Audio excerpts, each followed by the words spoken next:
जड़ी बूटियां रखने का कमरा बहुत बड़ा था। अंदर से वह बहुत साफ सुथरा भी था। वहां बहुत सारी अलमारियां बड़े सलीके से लगी हुई थीं, जिनमें हर तरह की जड़ी बूटियां ठीक से अलग अलग करके रखी हुई थी। इमारत के अंदर की तरफ एक छोटा कमरा भी था। वहां रखी जड़ी बूटियां बाहर वाले कमरे की जड़ी बूटियों से अलग थी। उन्हें खास तौर पर बरसकस बाजरकस के लिए तैयार किया गया था, और कबीले के किसी भी आम सदस्य को उस कमरे में जाने की इजाजत नहीं थी। यहाँ तक कि किसी आम वैद्य को भी इस कमरे में जाने के लिए कबीले के सरदार या बड़े बुजुर्ग से इजाजत लेनी पड़ती थी। पूरे डार्क माउंटेन कबीले में इस कमरे को बहुत ज्यादा अहमियत दी जाती थी। लेकिन ये सारे नियम सू मिंग पर लागू नहीं होते थे। बड़े बुजुर्ग ने काफी पहले ही सू मिंग को कबीले में एक खास ओहदा दे दिया था, और वह अपनी मर्जी से कभी भी उस कमरे में जाकर वहां रखी जड़ी बूटियों को पहचानना सीख सकता था। जैसे ही वह इमारत के अंदर दाखिल हुआ, सू मिंग ने देखा कि बेई लिंग ने चेनशिन का हाथ थाम रखा है। वे दोनों उस छोटे कमरे की तरफ बढ़ रहे थे, जहां सारी कीमती जड़ी बूटियां रखी थी। दरवाजे के बाहर एक बुजुर्ग आदमी पालथी मारकर बैठा हुआ था। उस बुजुर्ग ने जानवरों की खाल से बना चोगा पहन रखा था। वह दुबला पतला था, उसके बाल सफेद थे, और उसका चेहरा झुर्रियों से भरा हुआ था। शुरू में तो उसकी आंखें बंद थीं, लेकिन बेई लिंग और चेन शिन से परिचय पत्र लेने के लिए उसने अपनी आंखें थोड़ी सी खोली। उसने उस पत्र पर एक नजर डाली, और फिर अपनी आंखें दोबारा बंद कर ली। सू मिंग धीरे धीरे आगे बढ़ा। वह जानता था कि बेई लिंग उससे मिलना नहीं चाहती, इसलिए उसने चुप रहना ही बेहतर समझा और उनके पीछे पीछे उस छोटे कमरे में नहीं गया। इसके बजाय उसने बाहर रखी अलमारियों की तरफ जाना चुना, और उन पर रखी ढेर सारी जड़ी बूटियों को देखने लगा। वह उन सभी जड़ी बूटियों से अच्छी तरह वाकिफ था। असल में वह पहले भी वहां रखी लगभग सभी जड़ी बूटियों को इकट्ठा कर चुका था। सू मिंग के बाहर रखी सारी जड़ी बूटियों को देख लेने के बाद भी बेई लिंग और चेन शिन उस कमरे से बाहर नहीं निकले थे। सू मिंग कुछ देर तक हिचकिचाता रहा, और फिर उसने कमरे के बाहर धीरे धीरे टहलना शुरू कर दिया। युवा लासू, तुम किस सोच में डूबे हो? जब सू मिंग गहरी सोच में डूबा हुआ था, तभी एक बुजुर्ग और अनुभवी आवाज उसके कानों में पड़ी। उसने अपना सिर ऊपर उठाया तो देखा कि उस छोटे कमरे की रखवाली करने वाला बुजुर्ग आदमी ही उससे बात कर रहा था। दादा नानसोंग, अब मैं लासू नहीं रहा। सू मिंग ने अपना सिर खुजलाया और मुस्कुरा दिया। अब मुझे याद आया, तुम्हारी पीढ़ी के लासू लोगों ने कुछ महीने पहले ही जागृति अवेकनिंग पूरी कर ली है। लगता है अब मैं तुम्हें युवा लासू नहीं कह सकता। बूढ़े आदमी ने मुस्कुराते हुए कहा, और उसकी आंखों में दया की चमक थी। चूंकि तुम यहाँ आ ही गए हो, तो अंदर क्यों नहीं जाते?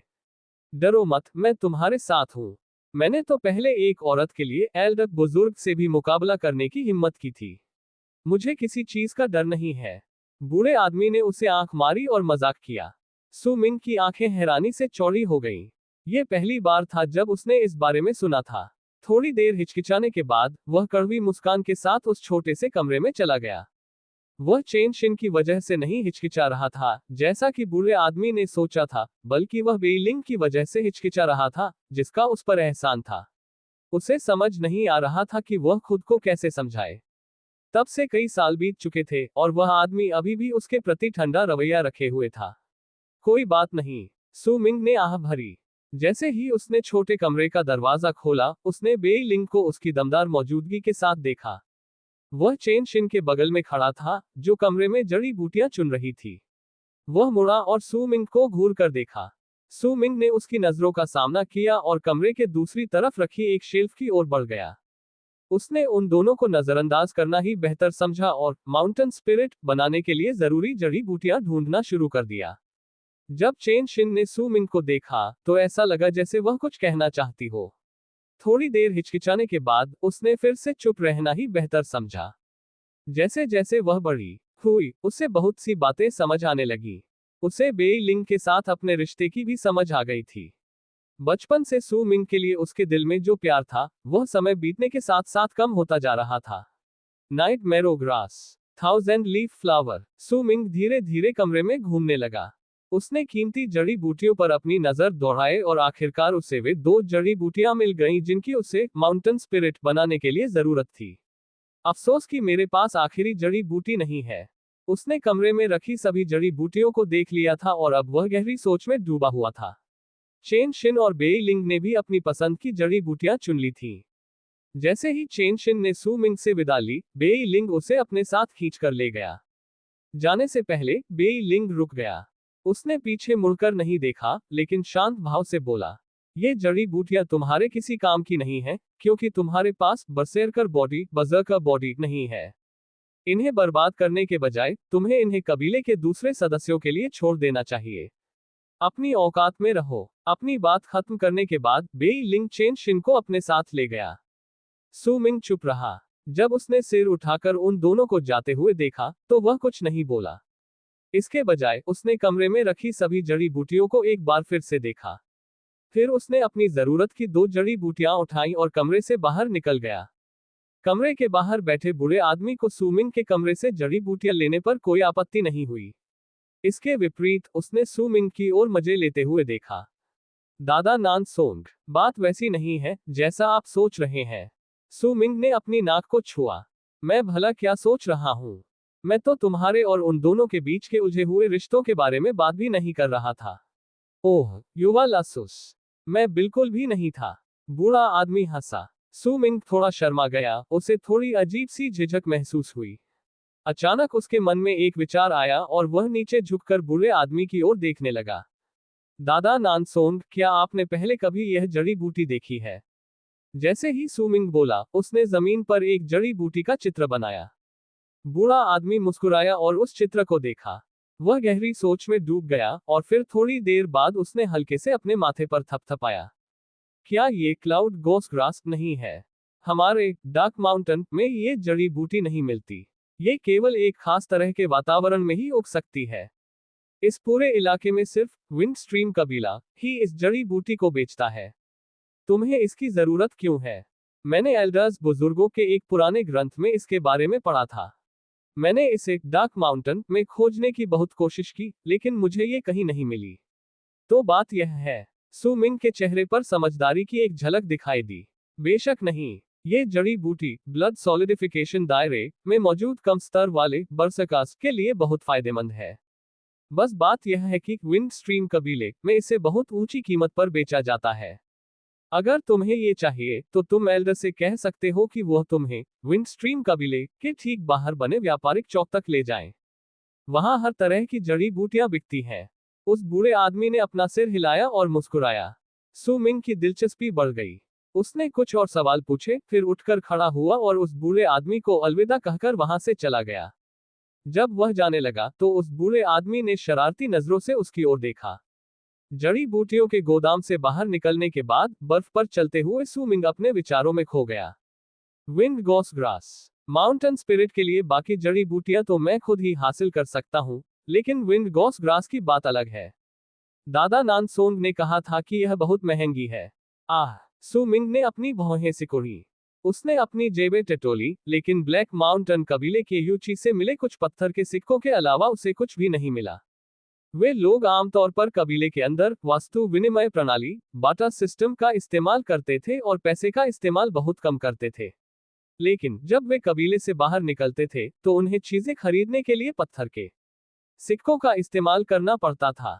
पत्थर के सिक्के एक खास तरह के पत्थर से बने होते थे। एक अलिखित नियम था कि इन्हें सिर्फ बड़े कबीले ही बना सकते थे। अगर कोई इन्हें गैर कानूनी तरीके से बनाता था तो उस व्यक्ति और उसके कबीले को बड़े कबीलों के हाथों तबाह होना पड़ता था। पूरे शरीर की तलाशी लेने के बाद सू मिंग को सिर्फ 3 पत्थर के सिक्के मिले। वे सभी मरे हुए यूची के थे। जहां तक सू मिंग की बात थी, उसके पास एक भी सिक्का नहीं था। मेरे पास सिक्के नहीं है, मैं उन्हें कैसे खरीदूंगा? काश मेरे पास 100 नहीं 1000 पत्थर के सिक्के होते। जहां तक उस चौक की बात है तो मुझे उसकी अंदाजन जगह पता है, क्योंकि बड़े बुजुर्गों ने पहले उसका जिक्र किया था। जब भी कबीले का कोई सदस्य बाजरकाज बन जाता है तो वे दो की जोड़ी में वहां जा सकते हैं। उस चौक की जगह भी ज्यादा दूर नहीं है। सू मिंग कड़वाहट भरी हंसी हंसा। उसे महसूस हुआ कि उसके सिर में हल्का हल्का दर्द शुरू हो रहा है। सू मिंग दोपहर तक अपने ख्यालों में डूबा रहा। उसने अपने दांत भींचे, अपनी पीठ पर एक टोकरी टांगी और कबीले से बाहर निकल गया। लेई चेन भी उसके साथ गया। लेई चेन पहले भी उस चौक पर जा चुका था। असल में वह कुछ ही दिन पहले वहां गया था। जैसे ही उसे पता चला कि सू मिंग कुछ पत्थर के सिक्के उधार लेना चाहता है, उसने तुरंत उससे इसका कारण पूछना शुरू कर दिया। जब उसे कारण पता चला तो वह तुरंत उत्साहित हो गया और सू मिंग का गाइड बनने की पेशकश की। सू मिंग, वे 2 सिक्के ही मेरे पास थे। उन्हें पाने के लिए मुझे बहुत मुश्किलों का सामना करना पड़ा था। तुम उन्हें मुझे कब वापस दोगे? लेई चेन सू मिंग की ओर बेचैनी से देख रहा था, जबकि वे कबीले के बाहर जंगल से तेजी से गुजर रहे थे। तुम पूरे रास्ते मुझे परेशान करते रहे हो। ये तो बस 2 पत्थर के सिक्के हैं। मैं तुम्हें इतने सालों से डार्क ड्रैगन की लार देता आ रहा हूं। तुम्हें क्या लगता है कि उनकी कीमत कितनी होगी? लेई चेन, क्या हम सबसे अच्छे दोस्त नहीं हैं? तुम ऐसे कैसे हो सकते हो? सू मिंग को थोड़ी सी शर्मिंदगी महसूस हुई, लेकिन फिर भी उसने लेई चेन को घूरा, जिससे लेई चेन ने दबी जबान में कुछ बुदबुदाया। उन्हें पाने के लिए मुझे सच में बहुत मुश्किलों का सामना करना पड़ा था। लेई चेन ने अपना सिर खुजलाया। जैसे ही वह बुदबुदा रहा था, उसे कुछ याद आया और उसने सू मिंग की ओर अजीब नजर से देखा। सुनो, मुझे अभी अभी याद आया। तुम उन सिक्कों से चौक पर क्या खरीदने वाले हो? मैं क्लाउड गोस ग्रास खरीदने वाला हूँ। सू मिंग जंगल में फुर्ती से दौड़ रहा था और अपनी तेजी से लेई चेन को पीछे छोड़ने के संकेत दे रहा था। क्लाउड गोस ग्रास क्या है? लेई चेन ने सीधे सादे अंदाज में पूछा। हालांकि जब उसने देखा कि सू मिंग उसे पहले ही पीछे छोड़ चुका है, तो उसने तुरंत कुछ लंबी छलांगें लगाई ताकि उसकी बराबरी कर सके। सू मिंग, तुम्हें याद रखना होगा कि तुम्हें वे सिक्के मुझे वापस करने हैं। सू मिंग, उन सिक्कों को जमा करने में मुझे कई साल लग गए थे। सू मिंग, मेरे पिता को भी उनके बारे में नहीं पता। तुम्हें कैसे पता चला कि जिस पल तुम मेरे घर आए, मैंने उन्हें कहाँ छिपाकर रखा था? सू मिंग, ये क्लाउड गोस ग्रास क्या है? तुम मुझे क्यों नहीं बता रहे? सू मिंग, मैं तुमसे पूरे दिन से पूछ रहा हूँ। पूरी यात्रा के दौरान सू मिंग के कानों में लेई चेन की आवाज गूंजती रही। वह बहुत पहले से जानता था कि लेई चेन को बातें करना पसंद है। एक बार जब वह शुरू हो जाता था, तो उसे रोकना मुश्किल होता था, लेकिन उसे यह उम्मीद नहीं थी कि वह पूरी यात्रा के दौरान लगातार बातें करता रहेगा। जब शाम हुई, तब तक वे कबीले की बस्ती से काफी दूर निकल चुके थे। उस अनजान जंगल में सू मिंग की हिम्मत आखिरकार जवाब दे गई और उसकी चाल धीमी पड़ने लगी, जब तक कि वह एक विशाल पेड़ के पास नहीं पहुंच गया। वह सांस लेने के लिए पेड़ से टिककर खड़ा हो गया। फिर वह मुड़ा और लेई चेन की ओर ऐसे देखा, मानो उसका लेई चेन से कोई लेना देना ही ना हो। लेई चेन भी जोर जोर से हाँफ रहा था और जमीन पर बैठ गया। सू मिंग, तुम्हें वह चीज मुझे वापस देनी होगी। लेई चेन जोर जोर से हाँफ रहा था, लेकिन जब उसने देखा कि सू मिंग उसकी तरफ देख रहा है, तो वह तुरंत सीधा होकर बैठ गया और अपनी बात दोहराए, मैं उसे लौटा दूंगा। मैं उसे जरूर लौटा दूंगा। लेकिन तुम्हें मुझसे एक वादा करना होगा। सू मिंग ने व्यंग्य भरी हंसी हंसते हुए कहा। उसे समझ ही नहीं आ रहा था कि लेई चेन को चुप कराने के लिए वह क्या कहे।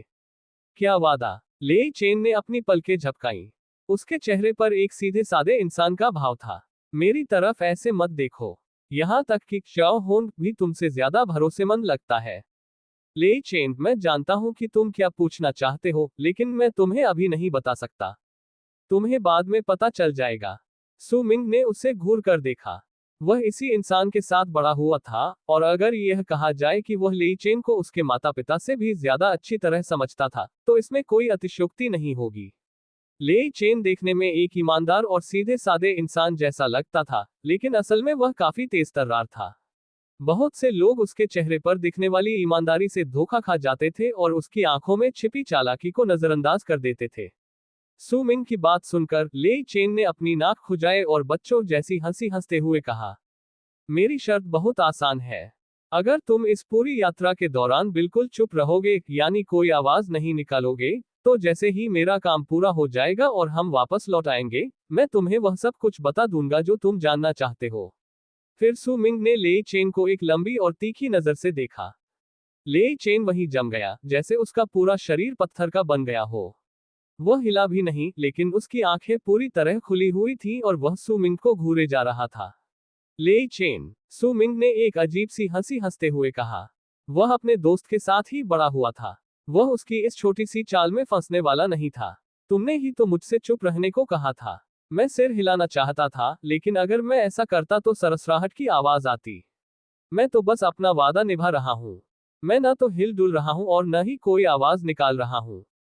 ये तुम्हारी चुप रहने की परिभाषा पर पूरी तरह खरा उतरता है। क्या मैं काफी चुप नहीं हूँ? तुम मुझसे चुप रहने को कह रहे हो, है ना? चिंता मत करो, पूरी यात्रा के दौरान मैं ऐसा ही रहूंगा। मैं कोई आवाज नहीं निकालूंगा। लेकिन अगर दौड़ते समय मुझसे कोई आवाज निकल जाए, तो तुम मुझे दोष नहीं दे सकते। मैं रुको, बस बहुत हुआ, अब चुप हो जाओ। सू मिंग ने अपनी नाक के ऊपरी हिस्से को जोर से दबाया। उसने लेई चेन की आंखों में शरारत की एक झलक देखी और वह समझ गया कि उसका दोस्त जानबूझकर ऐसा कर रहा है। ठीक है, मैं तुम्हें बताता हूँ। मेरे पास एक बरसेरकर बॉडी है, लेकिन उसे एल्डरकिक बरसेरकर 8 बजरकर 8 से छिपाकर रखा गया है। इस बारे में किसी को मत बताना। जैसे ही उसने ये कहा, सू मिंग के चेहरे पर बेहद गंभीरता छा गई। लेई चेन हक्का बक्का रह गया, लेकिन जल्द ही उसने पूरी गंभीरता के साथ सिर हिला दिया। अगर मुझे पता होता तो मैं पूछता ही नहीं। मैं तो बस ये जानना चाहता था कि क्या तुम एक बरसेरकर प्रैक्टिशनर बन गए हो। अब मुझे कोई चिंता नहीं है। हाँ हाँ, अब से हम डार्क माउंटेन ट्राइब के भविष्य के रक्षक बनेंगे। सू मिंग भी हंसा। उन्होंने अपनी ताकत फिर से पाने के लिए थोड़ा समय लिया और फिर अपने रास्ते पर आगे बढ़ गए। आसमान धीरे धीरे गहरा गया, आसमान में चांद निकल आया और तारे चमकने लगे। जमीन पर बर्फ भी और मोटी हो गई थी और सर्दियों की हवा उनके चेहरों से टकरा रही थी। फिर भी वे बिना रुके अपनी यात्रा जारी रखे रहे। रास्ते में वे एक दूसरे से बातें भी करते रहे, जिससे माहौल बहुत ही खुशनुमा हो गया था। मैंने आज बेई लिंग को देखा। उसे देखकर मुझे बहुत गुस्सा आता है, खासकर तब जब चेन शिन उसके साथ होती है। उसे पता है कि चेन शिन तुम्हें पसंद करती है। लेई चेन गुस्से में बड़बड़ाया। वह कितना बदल गया है। वह बस कुछ सालों के लिए विंड स्ट्रीम ट्राइब गया था। क्या वह ये भूल गया है कि वह डार्क माउंटेन ट्राइब का है? तुमने उस समय उसका चेहरा नहीं देखा था। उसने तो मुझे हर छोटी बड़ी बात पर टोका भी था। सू मिंग चुप रहा। सू मिंग, मैं पक्का उसे पीछे छोड़ दूंगा। दौड़ते हुए लेई चेन ने अपनी मुठ्ठियां कस ली। वह बेई लिंग है, हमारा बड़ा भाई। जब हम छोटे थे तो उसने ही हमारा ख्याल रखा था। क्या तुम्हें याद नहीं है कि पिछली बार उसने तुम्हें बरसर्कर्स के तरीकों, वेज ऑफ द बर्सर्कर्स की ट्रेनिंग के बारे में वह सब कुछ सिखाया था जो उसे आता था। इसके लिए तो उसे बड़े बुजुर्गों से सजा भी मिली थी। उसने तो मुझे तीर कमान चलाना भी सिखाया था। सू मिंग ने शांत भाव से कहा। जहां तक चेन शिन की बात है, तो मैंने तुम्हें बहुत पहले ही बता दिया था। मैं उसे सिर्फ एक बहन की तरह देखता हूं और कुछ नहीं। तुम अभी भी इन अजीब बातों के बारे में क्यों सोच रहे हो? सू मिंग की आवाज अब भी शांत थी। लेई चेन कुछ और कहना चाहता था, लेकिन उसने देखा कि सू मिंग कितना शांत है, इसलिए उसने अपने सारे शब्द वापस निगल लिए। वह सू मिंग को उतना ही समझता था जितना सू मिंग उसे समझता था। वह जानता था कि सू मिंग एक एहसानमंद इंसान था। सू मिंग, लोग बदल जाते हैं। काफी देर बाद लेई चेन धीरे से बोला। जैसे जैसे हम बड़े होते हैं, जैसे जैसे हम ज्यादा चीजों का अनुभव करते हैं, हम बदल जाते हैं। शायद एक दिन मैं भी बदल जाऊं। और मुझे लगता है तुम भी बदल जाओगे। लेई चेन ने बुदबुदाते हुए कहा। क्या मैं बदलूंगा? जैसे जैसे सू मिंग दौड़ता रहा, वह चुप हो गया।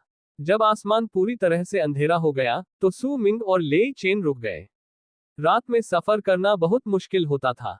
इसके अलावा चौक तक पहुंचने में अभी भी कुछ दूरी बाकी थी। इसलिए उन्होंने रात बिताने के लिए एक बड़े पेड़ के नीचे डेरा डाल लिया। उन्होंने बारी बारी से पहरा देने का फैसला किया, ताकि उनमें से एक बैठकर अभ्यास कर सके और दूसरा पहरा दे सके। सू मिंग पेड़ से टिककर बैठ गया और उसकी नजर लेई चेन पर पड़ी, जो पैर मोड़कर बैठा हुआ था। उसका शरीर लाल रंग से चमकने लगा और सू मिंग देख सकता था कि उसके शरीर से बहुत सारी लाल रेखाएं निकल रही थीं।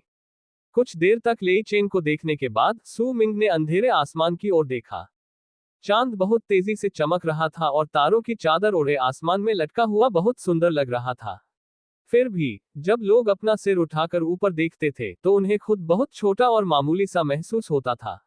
लोग बदल जाते हैं। क्या मैं भी बदल जाऊंगा? सू मिंग चुपचाप आसमान को घूरता रहा और उन सभी पलों को याद करने लगा जो उसने बचपन में बेई लिंग के साथ बिताए थे। अगर मैं किसी दिन बदल गया, तो मैं कैसा बदलूंगा? सू मिंग की आंखों में अनिश्चितता झलक रही थी। 16 साल के एक किशोर के लिए यह सवाल बहुत ज्यादा पेचीदा था। शायद मैं उस बुजुर्ग जैसा बन जाऊंगा और एक बहुत ही ताकतवर बरसकीलर बन जाऊंगा। मैं शियाओ हुन को लेकर पूरी दुनिया की सैर पर निकल जाऊंगा।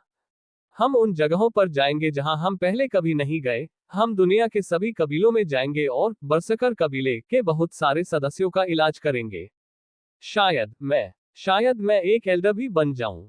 फिर मुझे कोई ऐसी लड़की मिलेगी जो मुझे पसंद हो और मैं उसके साथ रहूंगा।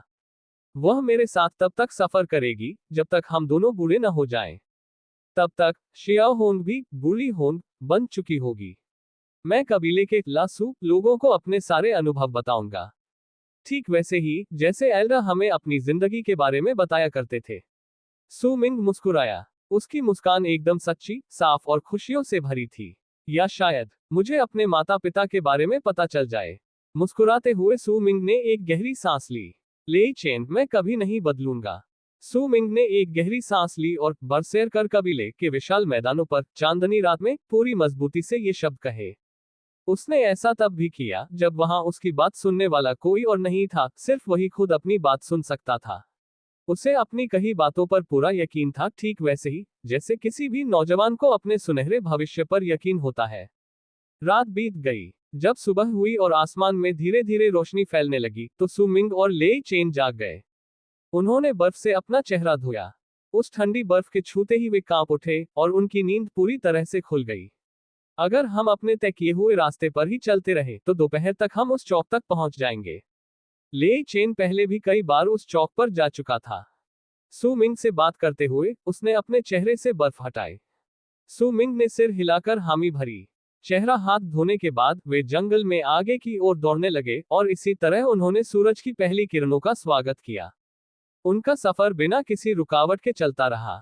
जब दोपहर हुई तो सू मिंग ने जंगल के किनारे घास और लकड़ियों से बने बहुत सारे घर देखे। कबीले की बस्ती से तरह तरह की आवाजें भी आ रही थीं। कबीले के कुछ बरसैरकर लोग आसपास के इलाके में गश्त भी लगा रहे थे। हम पहुंच गए। लेई चेन ने सू मिंग की तरफ देखा, खासकर उसकी पीठ पर लटकी हुई बुनी हुई टोकरी की तरफ। हालांकि वह टोकरी जानवरों की खाल से अच्छी तरह ढकी हुई थी। वह यह अंदाजा नहीं लगा पा रहा था कि उस टोकरी के अंदर क्या रखा है। वहां सू मिंग ने अपने सामने ट्राइब स्क्वायर को देखा। वह बड़ा था। उसका साइज एक छोटे ट्राइब के साइज जितना था, लेकिन उसके चारों ओर कोई फेंस नहीं थी। सिर्फ कुछ मजबूत दिखने वाले आदमी पूरी अलर्टनेस के साथ उस एरिया में पेट्रोलिंग कर रहे थे। उन्होंने एरिया में शांति बनाए रखी और जंगली जानवरों को हमला करने से रोका। स्क्वायर के बीच में जानवरों की खाल से बना एक बहुत बड़ा पर्पल टेंट था। सिक्योरिटी बहुत टाइट थी और किसी को भी उसके पास जाने की इजाजत नहीं थी। वह घर स्क्वायर के मालिक का है। मैंने सुना है कि वह बहुत मजबूत बरसकर है। वह सिर्फ दूसरे ट्राइब के ट्राइब लीडर्स का वेलकम करने के लिए आएगा। लेई चेन ने सू मिंग से धीरे से कहा जब वे जंगल से स्क्वायर की ओर बढ़ रहे थे। सू मिंग ने पर्पल टेंट पर सिर्फ एक नजर डाली और फिर नजरें फेर ली। वह गार्ड्स की घूरती नजरों के नीचे उस अनजान जगह पर कदम रखा। उसी पल एक लड़की की आवाज ने उन्हें ठंडेपन से पुकारा, लेई चेन। सू मिंग अपने कदमों के बीच में रुक गया और उसने पाया कि आवाज सुनते ही लेई चेन तुरंत कांप गया। सू मिंग साफ तौर पर महसूस कर सकता था कि उस समय लेई चेन का बर्ताव सामान्य नहीं था। ऐसा लग रहा था जैसे वह डरा हुआ हो और कुछ भी न कर पा रहा हो। सू मिंग ने दबे पांव उस आवाज की दिशा में देखा। सू मिंग हक्का बक्का रह गया। बोलने वाली एक लड़की थी। उसने मिंट के रोए से बनी एक छोटी सी कमीज पहनी हुई थी और वह कमजोर दिखने वाले सू मिंग से थोड़ी ज्यादा लंबी लग रही थी। उसकी लंबी कद काठी और उसकी कमीज उसके शरीर के उभारों को उभार कर दिखा रही थी। उसकी त्वचा बरसेरकर कबीले के उसके साथियों की तरह खुरदरी नहीं बल्कि गोरी थी। उसमें एक ऐसी सुंदरता थी जो दूसरों को अपनी ओर आकर्षित कर लेती थी। उसके काले बाल घास से बनी एक लाल डोरी से बंधे हुए थे। उसके कानों के पास दो छोटी छोटी चोटियां थीं और बाकी बाल उसके सिर के पीछे खुले लहरा रहे थे। जब हवा चलती तो वे बालों के साथ लहराते, जिससे उसकी सुंदरता और भी बढ़ जाती थी। उसकी आंखें साफ पानी के तालाब जैसी थी और उनमें एक ठंडी सी उग्रता झलक रही थी। उसके माथे पर पसीने की चमकदार बूंदें थीं, जो जमीन पर पड़ी बर्फ की रोशनी पड़ने पर और भी ज्यादा चमक उठती थीं। जब लड़की ने सांस छोड़ी तो उसके दो सफेद नुकीले दांत हल्के से दिखाई दिए, जो लड़की के व्यक्तित्व में एक तरह का जंगलीपन जोड़ रहे थे। वह कोई साधारण लड़की नहीं थी। वह भी सू मिंग की ही तरह एक बरसेरकर थी। हालांकि उसके शरीर से निकलने वाली चीख चीख की शक्ति को देखकर सू मिंग को लगा कि वह अभी ब्लड सॉलिडिफिकेशन दायरे के तीसरे स्तर पर ही है। वह अकेली नहीं थी। उसके पीछे बरसेरकर कबीले के 3 और आदमी खड़े थे। वे किसी छोटी पहाड़ी की तरह विशालकाय थे। सू मिंग और लेई चेन को घूरते हुए उनकी आंखों में एक ठंडी सी कठोरता थी। उनकी ची की शक्ति बेइलिंग की शक्ति से बस थोड़ी ही कम थी। उन तीनों विशालकाय आदमियों के शरीर पर कुछ निशान बने हुए लग रहे थे। जब सु मिंग ने दबे पांव उनकी ओर देखा तो उसने पाया कि वे निशान बिच्छुओं जैसे लग रहे थे। लेई चेन, तुम्हारी हिम्मत कैसे हुई? लड़की ने दांत पीसते हुए लेई चेन को घूरा। लेई चेन ने अपनी नाक छुई और उसका वही जाना पहचाना ईमानदार और सीधा सादा भाव उसके चेहरे पर फिर से लौट आया। फिर वह एक मूर्खतापूर्ण अंदाज में हंस पड़ा। पिछली बार तुम्हारी उस बेवकूफी भरी शक्ल देखकर मैं धोखा खा गई थी और मुझे एक बेकार रंगा हुआ जड़ी बूटी मिला जिसे तुमने मुझे 3 पत्थर के सिक्कों में बेच दिया था। वह लड़की गुस्से से चेहरा लाल किए हुए लेई चेन की तरफ बढ़ी। इसके लिए तुम मुझे दोष नहीं दे सकती। मुझे नहीं पता था कि वह कौन सी जड़ी बूटी थी, इसलिए मैंने उसे बस कहीं भी रख दिया था। तुम ही तो थी जो उसे खरीदना चाहती थी। लेई चेन ने ऐसे बुदबुदाया जैसे उसके साथ ही अन्याय हुआ हो। मेरे पत्थर के सिक्के वापस दो। लड़की ने लेई चेन को घूरा। सु मिंग को भी उसकी नफरत का सामना करना पड़ा क्योंकि वह लेई चेन के बगल में खड़ा था, लेकिन वह कमजोर और नाजुक दिख रहा था, इसलिए एक नजर डालने के बाद उसने उसे नजरअंदाज कर दिया। लेकिन मैं, लेई चेन ने फीकी मुस्कान के साथ कहा। वह कुछ कहने ही वाला था कि लड़की ने तुरंत उसे ठंडी नजरों से घूर दिया। उसके पीछे खड़े तीनों आदमियों ने भी उसे तीखी नजरों से घूरा। उसने अपने शब्द निगल लिए और मन ही मन इस स्थिति के बारे में शिकायत करने के अलावा कुछ नहीं कर सका। लेई चेन, क्या ये वही लड़की है जिसके बारे में तुमने और बड़े बुजुर्ग ने बात की थी? डार्क ड्रैगन कबीले वाली, सु मिंग ने धीरे से कहा। उसके चेहरे पर कोई भाव नहीं था। जैसे ही उसके मुंह से ये शब्द निकले, लेई चेन एक पल के लिए हक्का बक्का रह गया, लेकिन उसने तुरंत ही अपनी प्रतिक्रिया दी। वह जानता था कि सु मिंग हमेशा शांत रहता है। अगर उसने कुछ कहा है तो इसका मतलब है कि वह मदद करेगा। इसके अलावा वह सु मिंग को जानता था। जैसे ही उसने सु मिंग को इतनी अजीब तरह से बोलते सुना, वह तुरंत उसके इरादे समझ गया और सु मिंग के पीछे जाकर खड़ा हो गया। उसने सु मिंग के साथ ऐसा बर्ताव किया मानो वह उसका नेता हो। हाँ, युवा स्वामी, ये वही लड़की है जिसके बारे में मैंने बात की थी। लेई चेन की नजरों में सम्मान था और उसने सिर झुकाकर बात की। लेई चेन के हाव भाव और शब्दों ने तुरंत ही लड़की का ध्यान सु मिंग की ओर खींच लिया। वह हैरान रह गई। युवा स्वामी की उपाधि आमतौर पर कबीले के भविष्य के बड़े बुजुर्गों को दी जाती थी। उसने सु मिंग को गौर से देखा, लेकिन चाहे कुछ भी हो, वह केवल एक सामान्य बरसकर कबीले के सदस्य जैसा ही लग रहा था। इसलिए उसका चेहरा और भी ज्यादा कठोर हो गया और उसने ठंडी आवाज में कहा, मुझे इस बात से कोई फर्क नहीं पड़ता कि तुम युवा स्वामी हो या नहीं। मेरे पत्थर के सिक्के वापस करो। ठीक है, मैं तुम्हें पत्थर के सिक्के दे दूंगा, लेकिन मैं आज लेई चेन के साथ यहाँ तुम्हें ही ढूंढने आया हूँ। लेई चेन शांत था। उसने अपने दाहिने हाथ से अपनी छाती से 3 पत्थर के सिक्के निकाले। मुझे वह जड़ी बूटी दो जो तुमने लेई चेन से खरीदी थी। सु मिंग ने लड़की की ओर देखा और धीरे से कहा। लड़की हैरान रह गई। उसे उम्मीद नहीं थी कि उसे अपने पत्थर के सिक्के इतनी आसानी से वापस मिल जाएंगे। जब उसकी नजर सु मिंग और लेई चेन पर पड़ी तो उसे शक होने लगा। वह कौन सी जड़ी बूटी है? थोड़ी देर हिचकिचाने के बाद उसने पत्थर के सिक्के लेने के लिए हाथ नहीं बढ़ाया, बल्कि सवाल पूछना बेहतर समझा। वह तो, लेई चेन अभी बोलने ही वाला था कि एक सख्त आवाज ने उसे बीच में ही रोक दिया। चुप रहो। सु मिंग ने लेई चेन को घूर कर देखा। इससे लेई चेन कांप उठा और उसने इज्जत से अपना सिर झुका लिया। जब लड़की ने देखा कि वह उसकी बात मान रहा है, तो वह हैरानी से पलकें झपकाने लगी। वह थोड़ी देर हिचकिचाए और फिर एक बैंगनी रंग की जड़ी बूटी निकाली। वह जड़ी बूटी देखने में तो आम ही लग रही थी, बस फर्क इतना था कि वह पूरी तरह से बैंगनी रंग की थी, जिसकी वजह से वह काफी डरावनी लग रही थी। जैसे ही उसने वह जड़ी बूटी बाहर निकाली, उसने तुरंत उसे सु मिंग के हाथ में थमा दिया, लेकिन उसकी नजरें सु मिंग के चेहरे पर ही टिकी रहीं। जब उसने देखा कि सु मिंग की आंखें चमक उठी और उसने अपना हाथ इस तरह ऊपर उठाया, मानो उसे जरा भी इंतजार न हो रहा हो। जड़ी बूटी को पकड़ने के लिए लड़की हंसी और अपना हाथ पीछे खींच लिया। तुम क्या कर रहे हो? यह मेरी जड़ी बूटी है। मैंने इसे खरीदा है।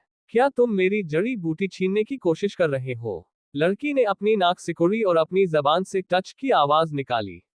लड़की, क्या तुम्हें अभी भी पत्थर के सिक्के चाहिए? सु मिंग हैरान था, लेकिन उसने तुरंत अपनी भौहें सिकोड़ ली। मुझे वे क्यों नहीं चाहिए होंगे? लेकिन अभी अभी मेरे मन में एक बात आई। अगर तुम मुझे ये साबित कर सको कि तुम डार्क माउंटेन ट्राइब के यंग लॉर्ड हो तो मैं तुम्हें ये जड़ी बूटी वापस कर दूंगी। लड़की की आंखों में चालाकी थी। उसकी यह धूर्तता उसके जंगली स्वभाव को और भी ज्यादा उभार रही थी। यहाँ तक कि सू मिंग को भी लगा कि उसके दिल की धड़कनें तेज हो गई हैं, लेकिन उसने अपने चेहरे के हाव भाव यथासंभव सामान्य बनाए रखे। सू मिंग चुप रहा। लड़की की ओर देखते हुए उसने एक गहरी सांस ली। उसने अपना बायां हाथ ऊपर उठाया और अचानक उसके दाहिने हाथ से ब्लड सॉलिडिफिकेशन दायरे के दूसरे स्तर के एक बरसकर की चीख की मौजूदगी फैल गई। क्या ये सबूत काफी है? इस अचानक आए बदलाव को देखकर लड़की ने तुरंत अपनी आंखें सिकोड़ ली। यहां तक कि उसके पीछे खड़े तीनों आदमी भी गंभीर हो गए। ये समझना मुश्किल नहीं था कि वे अचानक इतने चौकस क्यों हो गए थे। एक पल पहले तक सू मिंग बस एक साधारण इंसान था। उससे ची का जरा भी आभास नहीं मिल रहा था। इस अचानक आए बदलाव ने उन सभी को चौंका दिया था। यंग मास्टर, किसी शक्तिशाली बरसकर ने जरूर इस पर कोई कला आर्ट का प्रयोग किया होगा। इसीलिए इसकी ची की मौजूदगी छिपी हुई है। वह बरसकर हमसे कहीं ज्यादा शक्तिशाली भी है, वरना हमारे लिए उसकी ची का पता लगाना असंभव नहीं होता। बिल्कुल सही। मैं काफी देर से इस पर नजर रखे हुए था और मुझे कुछ भी महसूस नहीं हुआ। ऐसा सिर्फ एक ही इंसान कर सकता है, डार्क माउंटेन ट्राइब का एल्डर। लड़की के पीछे खड़े तीनों आदमियों ने उसके कान में धीरे से फुसफुसाया। लड़की ने अपना सिर झुकाया और अपने हाथों में पकड़ी हुई उस बैंगनी जड़ी बूटी की ओर देखा। वह हिचकिचाई। उसे वह जड़ी बूटी खरीदे हुए कुछ समय बीत चुका था। उसने तो लेई चेन को मनाकर वह जड़ी बूटी हासिल करने में काफी समय भी लगाया था। उसे लगा था कि यह कोई अनजान चीज है और वह इस बारे में अपने एल्डर से पूछना चाहती थी। लेकिन दूसरे ही दिन उसने देखा कि उस जड़ी बूटी का बैंगनी रंग उसके हाथों पर भी फैल गया था। यह साफ जाहिर था कि वह जड़ी बूटी रंगी हुई थी। इस खोज से उसे गुस्सा आ गया। बहुत ज्यादा नाराज होकर वह उस जड़ी बूटी को लेकर चौक पर गई ताकि वह फिर से लेई चेन को ढूंढ सके। जैसे ही वह हिचकिचाई, सू मिंग ने झुंझलाहट भरे अंदाज में कहा, मैंने तुम्हें पहले ही सबूत दिखा दिया है। क्या तुम अपना वादा तोड़ रही हो? ये रहे 3 पत्थर के सिक्के। खैर, मैं तुम्हें 5 पत्थर के सिक्के दूंगा। सू मिंग ने दांत पीसे और 2 और पत्थर के सिक्के निकाले और वे सभी उस लड़की को दे दिए। इस जड़ी बूटी के लिए 5 पत्थर के सिक्के। लड़की ने पलकें झपकाईं। वह तुरंत पहचान गया कि वह डार्क ड्रैगन कबीले की है, इसलिए यह साफ था कि लेई चेन ने उसे इसके बारे में बताया था। इसके अलावा उसने डार्क माउंटेन कबीले के बड़े बुजुर्ग का भी जिक्र किया था। तो ये सच है। यह एक बहुत ही कीमती चीज है। लड़की के चेहरे पर खुशी झलक रही थी और उसने अपना सिर हिलाया। तो क्या, अगर मैं अपना वादा तोड़ती हूं तो क्या? ये चीज अब मेरी है। अगर तुम्हें ये वापस चाहिए तो मुझे 30 पत्थर के सिक्के दो। जब उसने सू मिंग के चेहरे पर कड़वाहट और लेई चेन के चेहरे पर उदासी देखी तो उसे खुद पर और भी ज्यादा गर्व महसूस हुआ। वह मुड़ी, नाक भान सिकुड़ी और तेजी से वहां से चली गई। वे तीनों आदमी भी तेजी से उसके पीछे पीछे गए और चौक से बाहर निकल गए। जब वे चारों वहां से चले गए तो लेई चेन के चेहरे से उदासी लगभग तुरंत ही गायब हो गई। उसने सू मिंग को देखकर बच्चों जैसी मुस्कान बिखेरी और अपनी नाक को छुआ। सू मिंग, तुम्हें कैसे पता चला कि वह डार्क ड्रैगन कबीले की है? तो तुम्हारे पास 3 पत्थर के सिक्के थे। अभी भी एक और बचा है ना? लाओ, मुझे दो। सू मिंग ने लेई चेन की तरफ देखा और धीरे धीरे बोलते हुए उन पत्थर के सिक्कों को अपनी जेब में रख लिया। बिल्कुल नहीं। उस पत्थर के सिक्के से तो मैंने पिछली बार कुछ खरीदा था। मुझे अभी कुछ और काम भी है। चलो, अभी के लिए हम अलग अलग हो जाते हैं। मैं आज रात यहीं पर तुम्हारा इंतजार करूंगा। फिर हम साथ में कबीले वापस चले जाएंगे। लेई चेन को अपनी आंख फड़कती हुई महसूस हुई और उसने तुरंत ही बात बदल दी। उसने सू मिंग के जवाब का भी इंतजार नहीं किया। वह तेजी से भागा और उस भीड़ भाड़ वाले चौक में कहीं गायब हो गया। लेई चेन को भागते हुए देखकर सू मिंग ने अपना सिर हिलाया। अगर वह इतना गरीब ना होता तो वह ये जाहिर न करता कि उसके पास चीक है। उस बुजुर्ग की बरसेरकर 8 बजरकर 8 बेहद शक्तिशाली थी। अगर सू मिंग इसे दिखाने से मना कर देता तो कोई भी इसे देख नहीं पाता। लेकिन अगर वह ऐसा नहीं करता तो न सिर्फ लेई चेन को उस लड़की को पत्थर के सिक्के वापस करने पड़ते, बल्कि सू मिंग को भी अपने पत्थर के सिक्के देने पड़ते। हाँ, लगता है मुझे सच में ऐसा करना ही पड़ेगा। सू मिंग ने अपना सिर खुजाया और परेशान होते हुए चौक की तरफ चल पड़ा। चौक में काफी चहल पहल थी। तंबुओं के अंदर बहुत से लोग आपस में लेन देन कर रहे थे और कुछ लोग ऐसे भी थे जिन्होंने बर्फ पर जानवरों की खाल बिछा रखी थी। वहां उन्होंने लेन देन के लिए अलग अलग तरह की जड़ी बूटियां और दूसरी चीजें रखी हुई थीं और वे जमीन पर बैठकर इंतजार कर रहे थे कि कोई आकर उनका सामान खरीदे। सुमिंग पहली बार वहां आया था। उसके लिए सब कुछ नया था। जैसे जैसे वह चौक से गुजर रहा था, उसने बहुत सी ऐसी चीजें देखी जो उसने पहले कभी नहीं देखी थी। उनमें जानवरों की हड्डियां और हर तरह की अजीबोगरीब जड़ी बूटियां शामिल थीं। वहां तो कुछ बनी बनाई औषधियां, मेडिसिनल पोशंस भी बिक रही थी। ये लोग तो यहाँ डार्क ड्रैगन की लार, डार्क ड्रैगन सलाइवा भी बेच रहे हैं। एक बोतल एक पत्थर के सिक्के के बराबर है। सुमिंग के कदम लड़खड़ा गए जब उन्होंने देखा कि डार्क ड्रैगन की लार एक आइटम के तौर पर बेची जा रही थी। यह उनके बगल में जमीन पर रखी खालों में से एक पर थी। उन्होंने हैरानी से पलकें झपकाईं। मैं डार्क ड्रैगन की लार पी रहा हूँ। जब से मैं छोटा था। ये कितने पत्थर के सिक्कों की थी। जियाओ होंग ने भी इसे बहुत पिया था। सुमिंग बस जाने ही वाले थे, बुदबुदाते हुए कि उन्हें पास ही एक खाल पर कुछ दिखा। वह है। सुमिंग ने एक गहरी सांस ली और उसकी ओर बढ़े। उन्होंने स्टॉल के मालिक पर एक नजर डाली। वह 50 साल के एक बूढ़े आदमी थे। उन्होंने एक ढीली खाल की शर्ट पहनी थी और बर्फ पर पैर क्रॉस करके बैठे थे। जब उसे लगा कि कोई उसकी तरफ आ रहा है, तो बूढ़े आदमी ने अपनी आंखें खोली और सुमिंग की तरफ देखा। उसकी आंखों में हैरानी की एक झलक थी, लेकिन उसे ध्यान से देखने के बाद उसने अपनी आंखें फिर से बंद कर ली। सुमिंग की नजर उस नीली चीज पर पड़ी जो एक खाल पर रखी थी। वह चीज एक प्लेट जैसी दिखती थी। उसके किनारे तेज थे, लेकिन उस पर कुछ दरारें थी। उस पर एक गहरा कट भी था, जैसे किसी ने उसे आर पार छेद दिया हो। वह चटाई पर चुपचाप पड़ी थी, लेकिन कभी कभी उसमें से हल्की सी चमक निकलती थी। जो भी उसे देखता, उसे यही लगता कि वह चीज जिंदा है। दरारें मिलकर एक चित्र बनाती हुई लग रही थी। वह एक डरावने चेहरे का चित्र था, जिसे देखना ही अपने आप में बहुत डरावना था। यह एक अधूरा बरसकर वेसल है। तुम इसे खरीद नहीं पाओगे। जब सुमिंग उसे देख रहा था, तभी उसे एक बुरी और कमजोर सी आवाज सुनाई दी। सुमिंग ने अपना सिर उठाया और उस बूढ़े आदमी की तरफ देखा, जिसने ये शब्द कहे थे। बरसेकर वेसल। सुमिंग ने गहरी सांस ली। उसे पहले से ही इसका शक था। उसने पहले भी जानवरों की खाल से बने ग्रंथों में इसके बारे में पढ़ा था।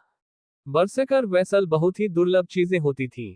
केवल ट्रांसेंडेंस दायरे के शक्तिशाली बरसेकर ही इन्हें हासिल कर सकते थे या बना सकते थे। जहां तक ब्लड सॉलिडिफिकेशन दायरे के लोगों की बात थी, उनके लिए इन्हें हासिल करना बहुत मुश्किल होता था। अगर उनके पास कोई होता भी था, तो वह आमतौर पर उनके कबीले की पुश्तैनी विरासत होती थी।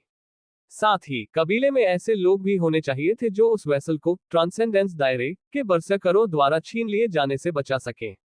ये वेसल पहले से ही टूटा हुआ है। तुम इसका इस्तेमाल नहीं कर सकते। लेकिन क्योंकि इसे ट्रांसेंडेंस दायरे के एक बरसकर ने बनाया था, इसलिए इसकी कीमत 1000 पत्थर के सिक्के होगी, बूढ़े आदमी ने धीरे धीरे कहा। जब सुमिंग उस नीली प्लेट को घूर रहा था, तो उसकी आंखों में गहरी चाहत और ईर्ष्या झलक रही थी। उसके पास उस समय केवल 5 सिक्के थे, इसलिए वह उसे खरीद नहीं सकता था। उसने एक गहरी सांस ली। सुमिंग ने एक बार फिर उस नीली प्लेट की तरफ देखा और भारी मन से वहां से चला गया। न जाने कब मुझे अपना खुद का बरसकर वेसल मिल पाएगा। सुमिंग चौक में घूमते हुए यही सोच रहा था। वहां बहुत से लोग थे जिन्होंने जानवरों की खाल पर अपनी चीजें बेचकर दुकानें लगा रखी थी।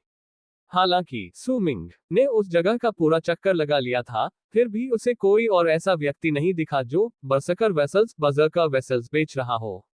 लेकिन उसे कुछ क्लाउड गोस ग्रास बिकती हुई जरूर मिली।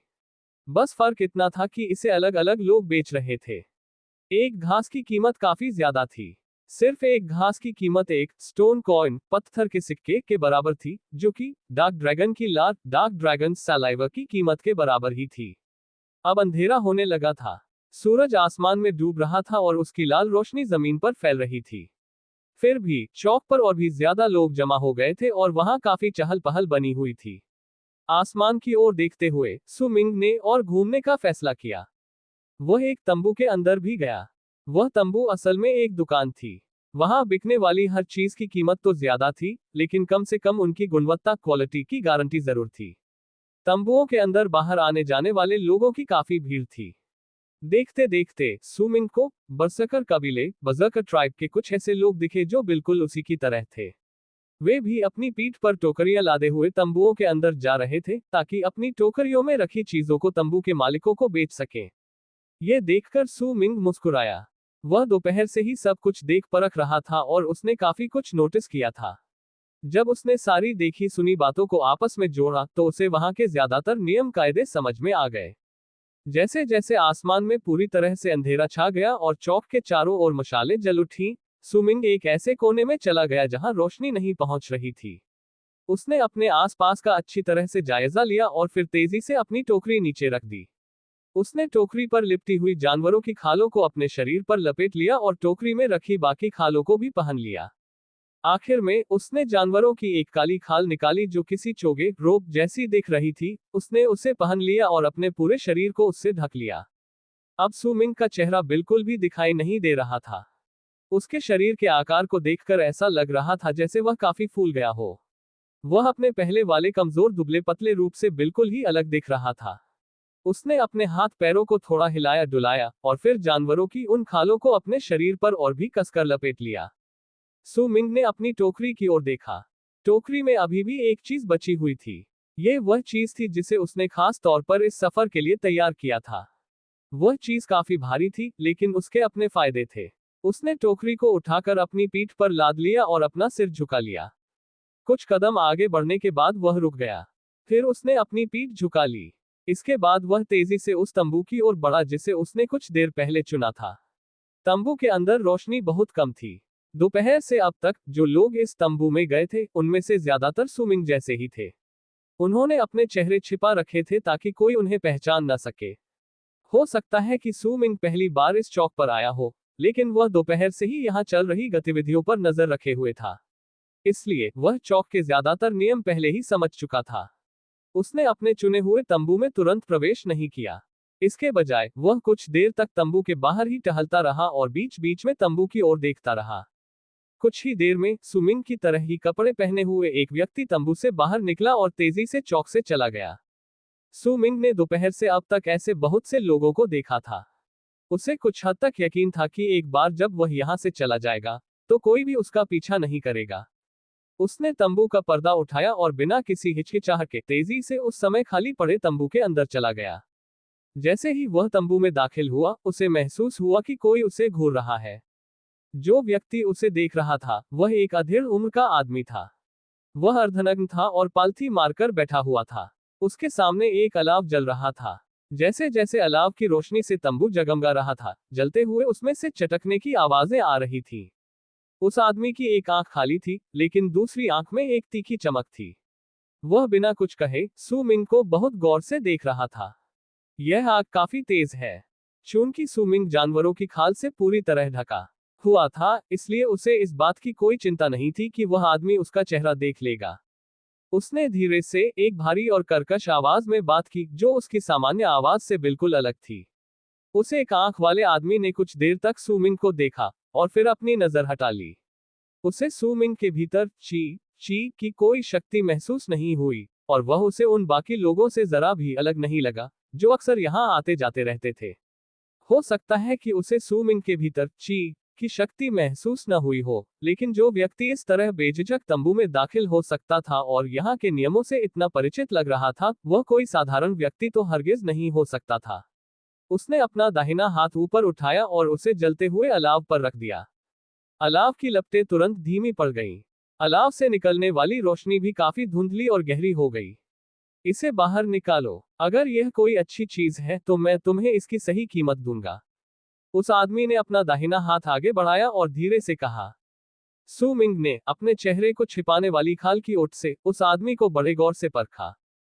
फिर अचानक वह जोर से हंस पड़ा। उसकी हंसी भी काफी भारी और कर्कश थी, जिसकी गूंज पूरे तंबू में फैल गई। उसकी हंसी सुनकर उस आदमी ने अपनी भौहें सिकोड़ ली। जैसे ही उसने अपनी भौहें सिकोड़ी, सु मिंग ने अपना दाहिना हाथ ऊपर उठाया। तुरंत ही एक गोल सी चीज उस आदमी की ओर उछाली गई और हवा में एक भीनी भीनी औषधीय सुगंध फैल गई। उस आदमी ने उस चीज को अपने हाथों में लपक लिया। जब उसने उसे देखा तो उसकी दाहिनी आंख जोर से चमक उठी और उसने हैरानी में एक गहरी सांस भरी। इस चीज की कीमत कितनी है? सु मिंग ने उसी भारी और कर्कश आवाज में पूछा। यह क्या है? तुम्हें ये कहां से मिला? इस चीज का असर क्या होता है? उस आदमी ने कुछ देर तक अपने हाथ में रखी उस चीज को घूरा और फिर सू मिंग की ओर बेहद गंभीरता से देखा। उसकी आंखों में जिज्ञासा की एक चमक दिखाई दी। जब मैं चौक स्क्वायर की ओर जा रहा था तो मुझे ये जानवर दिखाई दिया। सू मिंग ने उसके सवाल का जवाब नहीं दिया, बल्कि किसी और चीज के बारे में बात करना चुना। जैसे जैसे वह बोल रहा था, उसने टोकरी नीचे रखी और अपने दाहिने हाथ से उसके अंदर से कुछ निकाला। तुरंत ही टोकरी हिल उठी और सू मिंग ने एक बंधा हुआ मिंक रैकून बाहर निकाला और उसे जमीन पर रख दिया। मिंक रैकून बेजान लग रहा था, लेकिन उसकी आंखों में एक भयानक चमक थी। उसके शरीर पर घाव थे जो अभी तक ठीक नहीं हुए थे। वह भाग भी नहीं सकता था क्योंकि वह बंधा हुआ था। वह आदमी हक्का बक्का रह गया। ये साफ था कि उसे समझ नहीं आया कि सू मिंग का क्या मतलब था। उसकी नजर कुछ देर के लिए मिंक रैकून पर टिकी रही, लेकिन उसने जल्दी ही नजर हटा ली। वह बस एक साधारण जानवर था। उसमें ऐसा कुछ भी नहीं था जिस पर उसे ध्यान देने की जरूरत हो। मैंने इसे बस यूं ही पकड़ लिया। देखो, यह अभी भी जिंदा है। सू मिंग की आवाज धीमी और भारी थी। फिर भी उस धुंधले तंबू में यह आवाज अजीब लग रही थी। तुम क्या कह रहे हो? उस आदमी ने त्योरियां चढ़ाई। मैं कह रहा हूं कि यह अभी भी जिंदा है। क्या तुम जानते हो मैंने इसे क्यों पकड़ा? क्योंकि यह बहुत ज्यादा उत्सुक था। ये बहुत देर से मेरा पीछा कर रहा था। सू मिंग ने अपना बायां हाथ उठाया और उस जानवर पर प्यार से हाथ फेरा। हालांकि जैसे ही उसका हाथ मिंक रैकून के शरीर पर बने घावों से गुजरा, वह कांप उठा। कोई चीख नहीं, कोई चिल्लाहट नहीं। बस एक पल की थरथराहट हुई और फिर मिंक रैकून का शरीर लाल धुंध में बदल गया, मानो उसका खून जल गया हो। जब वह आदमी ये दृश्य देखकर हैरान खड़ा था, तभी मिंक रैकून का पूरा शरीर गायब हो गया। पीछे बस लाल और काली हड्डियों का एक ढेर रह गया। अब यह मर चुका है। सू मिंग ने अपने बाएं हाथ से हड्डियों के ढेर को छुआ और हड्डियां तुरंत ही धूल में बदल गईं जो जमीन पर बिखर गई। उस आदमी ने जोर से सांस ली और अपनी सहज प्रवृत्ति के अनुसार कुछ कदम पीछे हट गया। उसकी आंखों में हैरानी और डर था, जिसे वह छिपा नहीं सका। एक पल बाद वह फिर से डर और सम्मान के साथ सू मिंग की ओर मुड़ा। गिरा हुआ बरसेर कर सू मिंग ने नाक से आवाज निकाली। वह आदमी कांप उठा और अभी अपनी बात समझाने ही वाला था कि सू मिंग ने अपना हाथ हिलाया, मानो उसे अब और इंतजार नहीं हो रहा था। मुझे बताओ, तुम्हारे हाथों में जो चीज है, उसकी कीमत कितनी है? इस चीज का असर सीधा साधा है। तुम ट्रेनिंग के दौरान जितनी भी जड़ी बूटियां लोगे, यह उनके असर को 1 गुना बढ़ा देगी। जहां तक दूसरे सवाल की बात है, तुम अपनी भलाई के लिए जरूरत से ज्यादा ही उत्सुक हो। सू मिंग ने धीरे से कहा।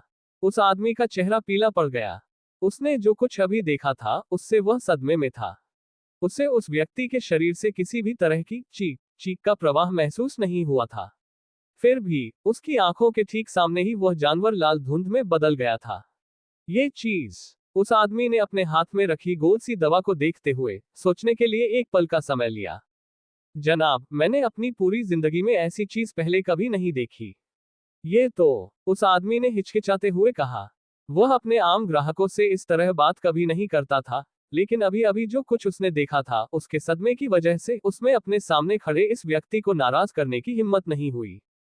तुम इसे अभी आजमा कर देख सकते हो। अगर इसका कोई असर नहीं हुआ, तो मैं चला जाऊंगा। लेकिन अगर तुम्हें इसका असर महसूस हुआ, तो हम इसकी कीमत पर मोलभाव कर सकते हैं। सू मिंग ने बैठते हुए बड़े ही शांत और धीमे स्वर में कहा। उस आदमी ने राहत की सांस ली और बड़े ही आदर के साथ सू मिंग की शर्तें मान ली। उसने एक घंटी निकाली। उसने अपनी छाती से घंटी निकाली और उसे हल्के से हिलाया। तुरंत टैंक में घंटी बजने की आवाज गूंज उठी। सू मिंग की आंखों में एक अजीब सी चमक थी। उसने घंटी पर एक नजर डाली और अपना बायां हाथ कस लिया, जिसे उसने चोगे के अंदर छिपा रखा था। उसके बाएं हाथ में अभी भी थोड़ा सा स्कैटरिंग ब्लड पाउडर बचा था। सू मिंग घबराया हुआ था। उसके सामने खड़े आदमी के अंदर की ची उसे ले चेन की ची से भी ज्यादा मजबूत लग रही थी। वह शायद ब्लड सॉलिडिफिकेशन दायरे, ब्लड सॉलिडिफिकेशन रेल्म के 5वें या 6ठे स्तर पर था। सू मिंग ऐसे किसी व्यक्ति के खिलाफ जीतने की उम्मीद भी नहीं कर सकता था। अगर उस आदमी ने उस पर हमला करने का फैसला किया होता, तो सू मिंग के लिए उससे बचना बहुत मुश्किल होता। हालांकि उसे बड़ी मात्रा में क्लाउड गोस ग्रास की जरूरत थी, जिसके लिए बहुत सारे पत्थर के सिक्कों की जरूरत पड़ती। इसी वजह से उसे एक जोखिम उठाना पड़ा। इसके अलावा, जंगल में यू ची को मारने के बाद उसे लगा कि उसकी सोच में कुछ बदलाव आया है। बड़े बुजुर्ग से मिली जानवरों की खाल पर लिखी पोथियां पढ़कर उसने जो ज्ञान हासिल किया था वह अब उसके मन में गहराई से बैठ गया था। उसके मन के किसी कोने में यह विचार था कि अगर वह अपनी ची से सामने वाले को हरा नहीं सकता तो कम से कम उसे हिचकिचाने पर मजबूर तो कर ही सकता है। ऐसा होने पर उसका विरोधी कोई भी जल्दबाजी वाला कदम नहीं उठाएगा। यही वजह थी कि तंबू में जाने से पहले उसने अपना भेष बदलने का फैसला किया। दूसरी बात, वह अपने साथ उस जंगली जानवर को भी ले आया था। ये सब सही समय पर सामने वाले को चौंकाने के लिए किया गया था। ऐसा लग रहा था कि उसके इन कामों का काफी अच्छा नतीजा निकला है, फिर भी सू मिंग घबराया हुआ था। उसने जरा भी असावधानी बरतने की हिम्मत नहीं की। सच कहूं तो तंबू के अंदर घबराहट सिर्फ सू मिंग को ही नहीं हो रही थी। वह दूसरा आदमी शायद सू मिंग से भी ज्यादा घबराया हुआ था। वह बीच बीच में उस जगह की तरफ देख लेता था जहां वह जानवर मरा था। जब वह धूल के उस ढेर को देखता तो उसके दिल की धड़कनें तेज हो जाती। ये घबराहट किसी उत्साह की वजह से नहीं, बल्कि डर की वजह से थी। उस आदमी की नजर में उसके सामने खड़ा वह व्यक्ति जो पूरी तरह से जानवरों की खाल से ढका हुआ था, एक रहस्यमयी और अजीब सा एहसास दे रहा था। उस आदमी पर इसका बहुत ज्यादा मानसिक दबाव पड़ रहा था, और ये दबाव उस चौंकाने वाले दृश्य की वजह से और भी बढ़ गया था जो कुछ ही पल पहले वहां घटा था। सू मिंग को लेकर उसके मन में जो चिंता और घबराहट थी वह सू मिंग की घबराहट से कहीं ज्यादा थी। यह आदमी बहुत अनुभवी लगता है। ये बात तो बड़े ही शांत तरीके से करता है, लेकिन असल में यह एक बेरहम इंसान है। यह जरूर कोई गिरा हुआ बरसेका फॉलन बजरकक होगा जो पहाड़ों में कहीं छिपकर रह रहा होगा। लेकिन इसके हाव भाव देखकर तो ऐसा लगता है कि यह एक समझदार इंसान है। फिर भी मुझे नहीं लगता कि यह अजीब सी दवा इतनी असरदार होगी। जैसे ही वह आदमी अपने ही डर में डूबा हुआ था तभी तंबू के बाहर किसी के कदमों की आहट सुनाई दी। फिर तंबू के पर्दे उठाए गए और एक आदमी अंदर आया। उस आदमी के चेहरे पर कोई भाव नहीं था। जब वह तंबू में दाखिल हुआ तो उसने एक भी शब्द नहीं कहा। वह एक तरफ खड़ा होकर उस एक आंख वाले आदमी के आदेशों का इंतजार करने लगा। जब वह दूसरा आदमी अंदर आया तो सू मिंग ने बस उस पर एक नजर डाली। उसकी ची की मौजूदगी ज्यादा घनी नहीं थी। वह बिल्कुल सू मिंग जैसा ही था। वे दोनों ही ब्लड सॉलिडिफिकेशन दायरे, ब्लड सॉलिडिफिकेशन रेल्म के दूसरे स्तर के साधक थे। इसे खाओ और इसे भी। उसे एक आंख वाले आदमी ने जरा भी हिचकिचाहट नहीं दिखाए और अभी अभी अंदर आए दूसरे आदमी को वह गोली और जड़ी बूटी थमा दी।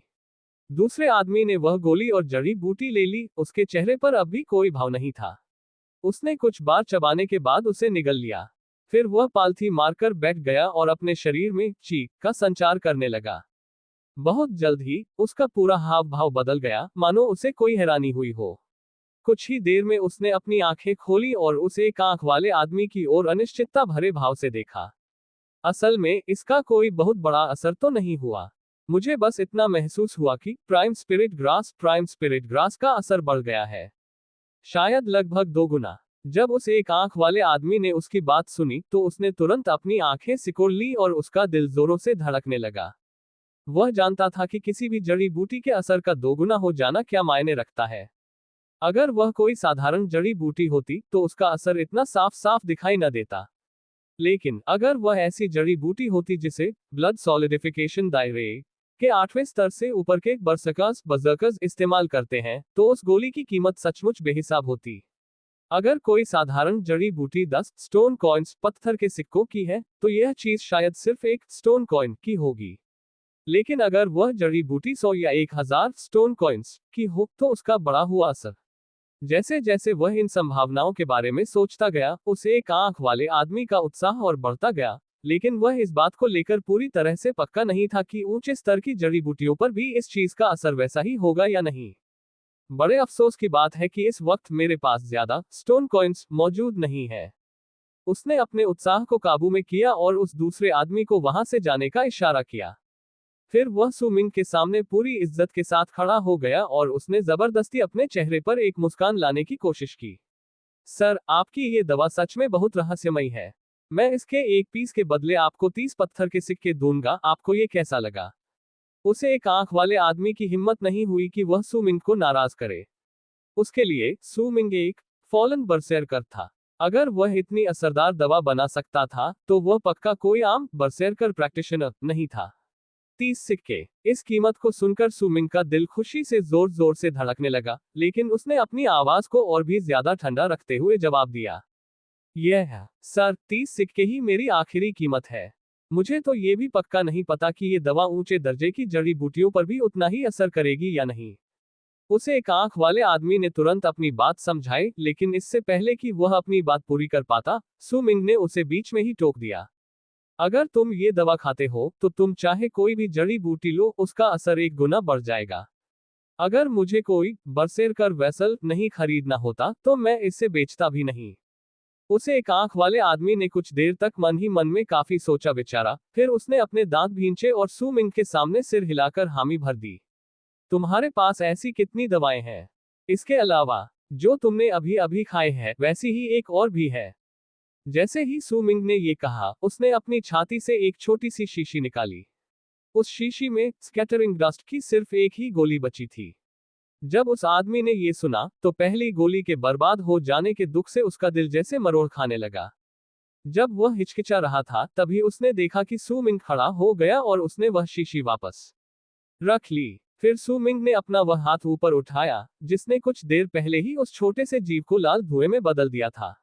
वह अपने चेहरे पर लिपटी खाल की परतों के पीछे से उस आदमी को घूर भी रहा था। उस आदमी को तुरंत याद आया कि उसने एक गोली तो बस एक प्रयोग के तौर पर ही बर्बाद कर दी थी, और इसलिए वह झट से बोल पड़ा, साहब साहब, यह है 50 सिक्के, मैं आपको बस इतने ही सिक्के दे सकता हूँ। सुमिंग वहां ज्यादा देर तक रुकना नहीं चाहता था, इसलिए उसने सपाट लहजे में कहा, ठीक है। अभी तुमने जो गोली इस्तेमाल की उसके साथ कुल 100 पत्थर के सिक्के हुए। उसे एक आंख वाले आदमी ने बस थोड़ी देर हिचकिचाया, फिर अपनी छाती से जानवरों की खाल का बना एक थैला निकाला। उसने उसे सुमिंग को आदर के साथ थमा दिया। उसके अंदर 2 सफेद पत्थर के सिक्के थे। पत्थर के सिक्कों की कीमत उनके रंग से तय होती थी। भूरे रंग के सिक्के की कीमत 1 होती थी और एक काला सिक्का 10 भूरे सिक्कों के बराबर होता था। जहां तक सफेद सिक्के की बात थी, वह 50 भूरे सिक्कों के बराबर था। अगर सिक्का बैंगनी रंग का होता तो उसकी कीमत 100 भूरे सिक्कों के बराबर होती। मुझे काले सिक्के दो। सुमिंग ने उन 2 सिक्कों पर बस एक नजर डाली और फिर अचानक बोल पड़ा। एक आंख वाला आदमी हैरान रह गया, लेकिन बस एक पल के लिए। उसने कोई सवाल नहीं पूछा, इसके बजाय उसने 10 काले पत्थर के सिक्के निकाले और सुमिंग को दे दिए। पत्थर के सिक्के अपने थैले में रखने के बाद सुमिंग ने वह छोटी शीशी उस आदमी की तरफ फेंक दी। उसने जमीन पर पड़ा टोकरा उठाया और उस आदमी की तरफ दोबारा देखे बिना ही तंबू से बाहर निकल गया। तंबू से बाहर निकलने के बाद सुमिंग ने तुरंत कोई हरकत नहीं की। उसने चौक के चारों ओर घूमने का फैसला किया। आसमान में चांद और तारे तेजी से चमक रहे थे और हर जगह मशालें जल रही थीं। फिर भी चौक पर काफी भीड़ थी। हालांकि उस समय जो लोग खरीदारी कर रहे थे, उनमें से ज्यादातर लोगों का पहनावा सुमिंग जैसा ही था। वह चौक के चारों ओर तब तक घूमता रहा जब तक उसे यह पक्का न हो गया कि कोई उस पर नजर नहीं रख रहा है।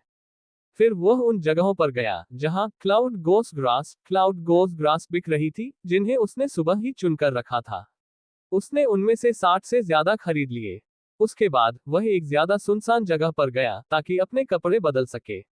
वह तेजी से वहां से निकला और उस जगह की ओर चल पड़ा जहां उसने ले चेन से मिलने का वादा किया था।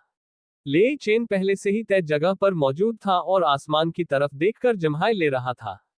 सुमिंग कुछ बोला नहीं, बस ले चेन के पास से गुजर गया। ले चेन हैरान रह गया, लेकिन उसने भी सुमिंग का ही अनुसरण किया। जल्द ही वे दोनों जंगल में ओझल हो गए और अंदर पहुंचते ही वे दौड़ने लगे। सुमिंग ने तो कई बार अपना रास्ता भी बदला। वो तब तक आराम के लिए नहीं रुका जब तक अगले दिन आसमान में फिर से अंधेरा छाने नहीं लगा। तब भी डर के मारे उसका चेहरा पीला पड़ा हुआ था। ले चेन जोर जोर से हाँफ रहा था। वह इसे समझ गया था, लेकिन उसने न पूछने का फैसला किया। उसने खास तौर पर तब चुप रहने का फैसला किया जब सुमिंग ने उसकी तरफ 5 पत्थर के सिक्के उछाले। जैसे ही उसने उन्हें पकड़ा, वह खुशी से हंस पड़ा। उन्होंने थोड़ा आराम किया, जिसके बाद सुमिंग फिर से खड़ा हो गया। वह ले चेन के साथ अपने कबीले की तरफ दौड़ पड़ा। इस बार वह रुका नहीं, बल्कि पूरी रफ्तार से दौड़ा। असल में ऐसा लग रहा था कि उसके हर कदम के साथ उसकी रफ्तार और भी बढ़ती जा रही है। हो सकता है कि उसकी चीप ले चेन जितनी ताकतवर न हो, लेकिन रफ्तार के मामले में ले चेन को भी उसके साथ कदम मिलाना मुश्किल हो रहा था। इस बार मेरी कमाई काफी अच्छी रही। मैंने तो सोचा था कि अगर मैं गोलियां बेच नहीं पाया तो पहले क्लाउड गॉस ग्रास के 5 टुकड़ों पर प्रयोग करके देखूंगा। मुझे उम्मीद नहीं थी कि सब कुछ इतनी आसानी से हो जाएगा।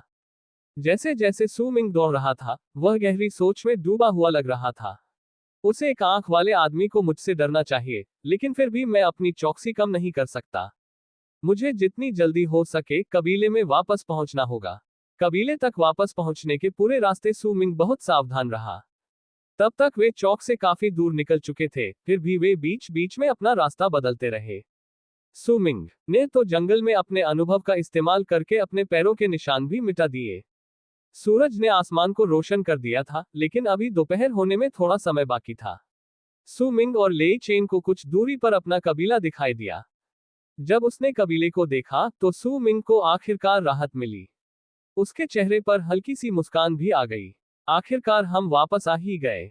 सू मिंग, तुमने अभी तक मुझे यह नहीं बताया कि तुम्हें कैसे पता चला कि बाय लिंग डार्क ड्रैगन कबीले की सदस्य है।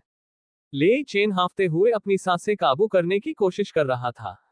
जैसे ही सू मिंग की रफ्तार धीमी हुई, लेई चेन ने मौके का फायदा उठाकर उससे वह सवाल पूछ लिया जो उसके मन में काफी देर से चल रहा था। बाय लिंग, सू मिंग के दिमाग में उस लंबी और खूबसूरत लड़की की तस्वीर उभर आई। उसने खास तौर पर उस लड़की के बारे में सोचा जो अपनी नाक सिकुड़कर अपनी चमकीली आंखों से उनकी तरफ देख रही थी। वह थोड़ी जंगली सी लग रही थी, लेकिन उसकी वह जंगली अदा भी एक अलग ही तरह की खूबसूरती थी। मुझे नहीं पता था कि वह डार्क ड्रैगन कबीले की है। सू मिंग मुस्कुराया। बायलिंग नाम की वह लड़की सू मिंग के बचपन से लेकर अब तक देखी गई सभी लड़कियों में सबसे खूबसूरत थी। हो ही नहीं सकता। अगर तुम्हें पता नहीं था तो तुमने इसे पहली ही बार में सही कैसे कर लिया? लेई चेन काफी समय से इस बारे में सोच रहा था, लेकिन उसे अभी इसका कोई जवाब नहीं मिल पा रहा था। अब जब सू मिंग उसे यह बताने के मूड में नहीं था, जवाब में वह बेचैन हो गया। सू मिंग ने लेई चेन को एक नजर देखा और जोर से हंसा। लेई चेन, तुम्हें वह पसंद है? बकवास। लेई चेन ने जोर से अपना सिर हिलाया, फिर धीरे से बुदबुदाने लगा। वह मुझे बहुत पतली लगती है। मुझे वे लोग पसंद हैं जो थोड़ी मोटी हो। लेई चेन ने अपना सिर खुजलाया। उसे बचपन से ही थोड़ी ज्यादा बॉडी वाली औरतें पसंद थी। अब भी ऐसा ही था। सू मिंग लेई चेन के साथ हंसता और मजाक करता रहा और कबीले की ओर वापस भागा। कड़ाके की सर्दी में बेफिक्र हंसी और दोस्ती की आवाजें गूंज रही थी। बाय लिंग के पीछे 3 आदमियों के शरीर पर डार्क ड्रैगन के टैटू थे। इस इलाके में सिर्फ डार्क ड्रैगन कबीले के लोग ही अपने शरीर पर डार्क ड्रैगन बनवाना पसंद करते हैं। जब वे अपने कबीले के पास पहुंचे तो सू मिंग ने हंसते हुए लेई चेन से कहा। जब लेई चेन ने जवाब सुना तो वह तुरंत खिलखिलाकर हंस पड़ा। उसे उम्मीद नहीं थी कि जवाब इतना आसान होगा। सू मिंग और लेई चेन सुरक्षित अपने घर लौट आए। जैसे ही सू मिंग ने खरीदी हुई क्लाउड गॉस ग्रास निकाली, उसकी आंखें उम्मीद से चमक उठी। माउंटेन स्पिरिट, मुझे हैरानी है कि इसे बनाने के बाद इसका क्या असर होगा। बड़े ने मुझसे कहा है कि अभी कबीले को मत छोड़ो, मैं जितनी जल्दी हो सके वापस आ जाऊंगा। मुझे नहीं लगता कि मैं ज्यादा समय तक जाऊंगा। सू मिंग ने गहरी सोच में डूबकर अपना फैसला किया। जिस समय सू मिंग ने अपना फैसला किया, डक माउंटेन ट्राइब से बहुत दूर चौक पर कुछ बड़ा हुआ। इस सब का कारण सू मिंग की बनाई गोल गोली थी। सू मिंग के जाने के बाद एक आंख वाला आदमी अपने टेंट में बहुत देर तक सोचता रहा और उसने अपने साथ व्यापार करने के इच्छुक किसी भी और ग्राहक को स्वीकार करने से इनकार कर दिया। सोचते सोचते उसने दांत पीस लिए। वह जल्दी से गोली वाली बोतल लेकर चौक के मालिक के पास गया, जो बड़े बैंगनी रंग के टेंट में रहता था।